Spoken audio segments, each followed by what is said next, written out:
তারপরে 6টাই হাইয়েস্ট হয়েছে, তাই তো? আচ্ছা শুনবি আবার, দেখ আমি একটু রিপিট করে দিচ্ছি, যাদের হয় নাই, কার কোনটা হয়েছে চেক তো করাটা হলো না, একটু রিপিট করে দিচ্ছি খুব দ্রুত, একটু দেখে নে।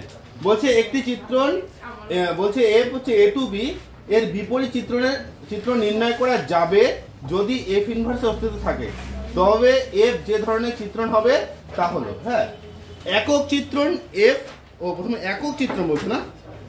আচ্ছা একক চিত্রণ মানে যে চিত্রণটা কি হচ্ছে একটা, এখানে দেখ এটা হচ্ছে এ সেট, এটা বি সেট, এ থেকে বি বলছে, এ থেকে বি। আচ্ছা এই কানেক্টেড হচ্ছে কার দ্বারা? এফ এর দ্বারা। এক নাম্বার একক চিত্রণ, ধরো যে আমি বললাম এখানে এ বি সি হলো, এখানে ম্যাপ করলে ধরো যে 1 2 3, ভালো করে শুনবি, তাহলে কি হচ্ছে একটি পদের একটাই কি হচ্ছে প্রতিবিম্ব আছে, হলো?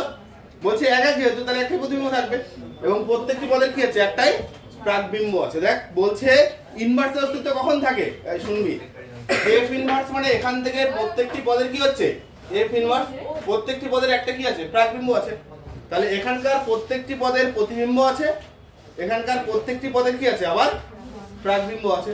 উভয় দিকে যেহেতু একক যেহেতু, তাহলে উভয় দিক থেকে স্যাটিসফাইড করছে, তাহলে ইনজেক্টিভ এবং সাবজেক্টিভ দুটোই হয়ে গেল, তাহলে হয়ে গেলে সেটা কি হয়ে যায় বাইজেক্টিভ চিত্রণ। তাহলে অপশন নাম্বার কোনটা হবে এখানে বল?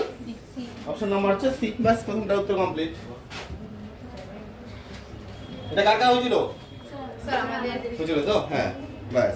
এবার দেখ নাম্বার 2 এগুলা করেও দেওয়া ছিল। 2 নাম্বারটা কি আছে বল? যে cos ইনভার্স -1, এটা তো আরো সহজ হলো।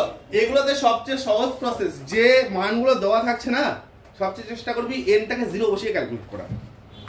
লক্ষ্য কর এনটাকে যদি 0 বসিয়ে দিস তাহলে কি প্রথমটা কত হচ্ছে +-π/2, পরেরটা কত আছে +-π/3, সি নাম্বারটা কত আছে শুধু জাস্ট +π হয়ে যাবে, হলো? এবার আমরা জানি যে cos π এর ভ্যালু কত -1, হলো? cos π এর যে ভ্যালু কত -1, বাস উত্তর পেয়ে গেলি। তাহলে এটাকে আমরা কি লিখতে পারি? তাহলে cos ইনভার্স cos কত হচ্ছে, এটাকে এইভাবে লিখবি 2nπ প্লাস কত π, তাহলে cos ইনভার্স cos আউট হয়ে গেল, তার মানে আলটিমেট ভ্যালু কত হচ্ছে 2nπ প্লাস π। কেন এটা বলেছিলাম তো প্রসেসটা, হ্যাঁ? তাহলে এই সিস্টেমে এগুলো করবি, দেখবি অনেক সহজ মনে হবে।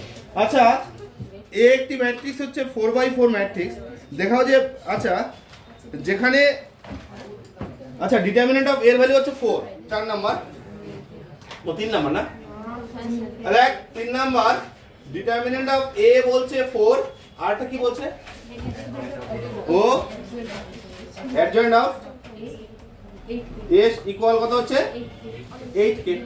আচ্ছা অ্যাডজয়েন্ট এবং ডিটারমিনেন্ট একটা সম্পর্ক আছে, সেই সম্পর্কটা কি? যে অ্যাডজয়েন্ট অফ এ তার যে মডুলাস ভ্যালু সেটা হয় determinant of A whole to the power n-1, মনে পড়ে পড়াইছিলাম এগুলো, হ্যাঁ? ইকুয়াল কত হচ্ছে 8k, হলো? আচ্ছা এখানে একটু সূত্রটা দেখে নিস, চেক করে নিস।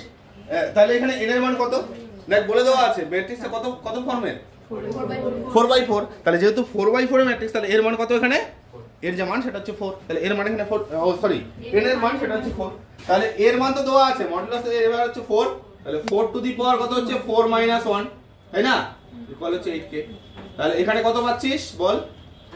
4 এর কিউব, তার মানে 64 ইকুয়াল 8k, তার মানে কত হচ্ছে a ইকুয়াল মানে k ইকুয়াল 8, k এর যে মানটা পাচ্ছি সেটা হচ্ছে 8। অপশন দেখে নিন একটু, হ্যাঁ?